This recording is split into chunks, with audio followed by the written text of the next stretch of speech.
Desert Dash, die manne van die woestyn aan. Ja, die Nedbank Desert Dash natuurlik. Ja, groot byeenkoms natuurlik altyd die eerste naweek van Desember. Ja. Klomp buitelandse mense wat ook deelgeneem het. En is maar altyd 'n groot uitdaging en mense oefen lank vir dit. Seker so naby aan 1000 mense wat daar deelneem. Die grootste afdelings is natuurlik die 4-man spanne en ook die 2-mans of 2-persoon spanne. Ja. So Mense moet seker lank oefen om seker te wees jy's fiks genoeg. ja, veral hierdie laaste maande of so voor die tyd oefen die ouens maar redelik hard. Ja. So ek dink so 126 solo ryers wat dan nou hierdie jaar klaar gemaak het. Laas jaar was dit ek dink so 121 en dan uiteindelik was dit dan nou aan die voorpunt van die resies was dit dan nou Driekus Coetzee Okay. wat die resies gewen het. Hy het laas jaar met 1 sekonde verloor tweede gekom teen Connie Loser. Aha. En Driekus Coetzee, dit is sy tweede keer wat hy dit dan nou wen. Hy het in 2022 ook gewen.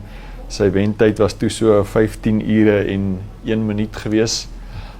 Hierdie jaar 'n bietjie vinniger gery. Die roete is nie altyd heeltemal dieselfde nie, maar ja 14 ure en 13 minute vir die 401 km wat dit was. 401. Is van Swakopmund. Eerste Okay. keer wat sy dit wen. Ek weet sy het al tevore 2-man of 2-persoon spanne en sulke goeders gedoen. Ja.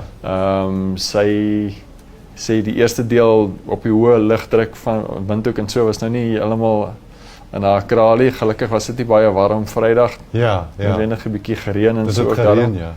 Ja, maar sy toe hierso in die tweede helfte van die resies het sy wie ook al voor haar was het sy toe nou maar verbygesteek en toe nou gewen uiteindelik. Okay. Ja, sy het toe so 8 minute klaar 8 minute voor Andri Greef klaar gemaak wat ook 'n sterk Ja. ryer is en wat die Namibiese padfietskampioen is en so aan. Mooi. En dan ek dink ook 'n vrou van Suid-Afrika wat dan derde was. De Villiers is af van ek nou haar naam vergeet.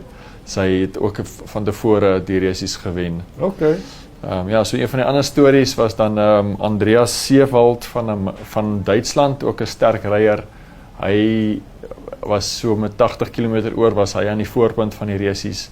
Hy is ook hierdie jaar het hy die UCI marathon wêreldkampioenskap se reeks gewen, so baie goed op vorm. En hy was ek weet nie hoe ver voor hy was hy voor Driekus gewees in daai stadium nie. En maar hy toe sy fiets afgeskryf. Maar was so 'n bietjie van 'n hindernis voor hom in die pad gewees dat hy net bietjie laat gesien het en hy het toe nou probeer 'n sprong maak oor die so 'n sementblok of iets wat daar was en hy toe lyk my op sy agterwiel te lande gekom op die ding en sy agterwiel en sy fietswiel het bietjie afgeskryf. Is hy beseer? Nee, ek dink hy het nie, maar hy het toe net hy toe nou uit die resies uit. Ja, dis ongelukkig. Ja, en Driekus en die manne wat toe nou maar by hom verby is en gewen het. Ja, maar gelukkig is hy daarmee beseer, hy kan weer. Ja, nee, hy wil definitief terugkom sê hy, want hy was 'n vorige keer ook so ek dink 9 jaar terug was hy ook tweede na Connie Loser gewees. Okay. So hy sê hy wil dit graag kom wen. Okay, ons wens hom alle geluk toe.